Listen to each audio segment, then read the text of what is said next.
Hello and welcome to my new series celebrating my third cookbook, the Gluten-Free Low Carb Prepping Cookbook, where I walk you through prepping so that you can save time, save money, and stay on track. And today I'm starting out with the breakfast and brunch category of the cookbook, and I'll be making some of my gluten-free protein waffles, and I'm using my favorite protein powder, Equip protein powder, the vanilla, so I keep it kind of basic. And you can save 15% on your order of any Equip product with my code Low Carb with the Cars. Now let's make some waffles.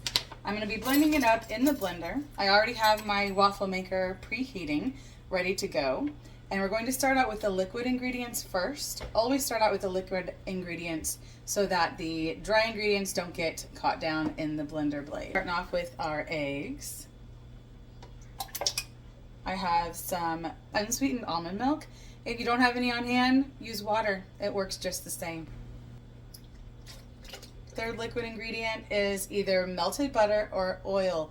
Now, since these are waffles, I prefer the oil as it seems to really help them crisp up, but yet keep them to where they don't get too hard and crispy and they still have that moisture and a tender bite. So I'm going to get to blending this up and then we'll do the dry ingredients.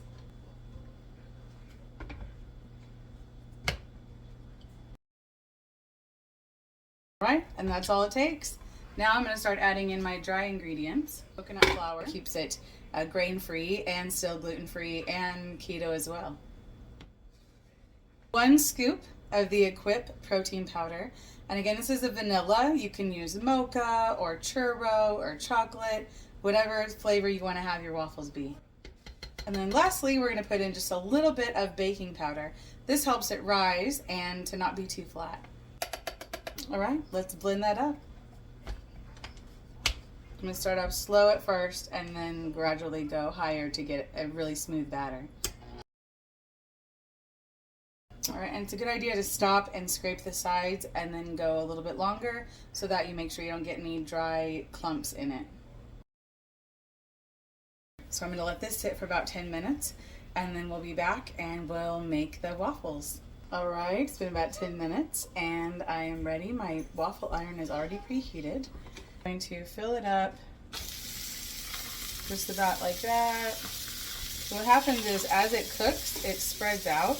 As you see, it's already spreading. I'm going to close the lid, turn it around, and then we're going to wait. Now you want to wait till the steaming almost stops, not completely stops, because if you wait till it completely stops, then they might be overcooked. So it's on the edge of almost cooked, because we're prepping them so that we'll put them in the toaster later.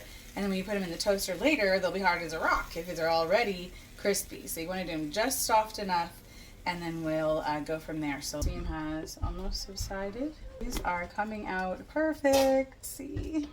Till the steam was almost done, but not quite. Here we get it going and oh yeah. Well, those turned out great. Make sure you grease the waffle iron. All right, so I have them on my tray on a little cooling rack to kind of keep them up. And then I'm going to go ahead and freeze these for at least 1 hour. Then after the 1 hour that they're frozen, then I'll put them in a zip bag. And the way to reheat these is you just put them in the toaster just like any other toaster waffle. And they are ready to go. So there we go. I got breakfast prepped and come and tune in again to see another recipe from my new book, the Gluten-Free Low Carb Prepping Cookbook. Get your copy of my new cookbook, the Gluten-Free Low Carb Prepping Cookbook, on my website at melissaraycar.com. Right from the main page, just click shop and then cookbooks and it'll be right in there. And remember, your next gluten-free recipe is only one whisk away.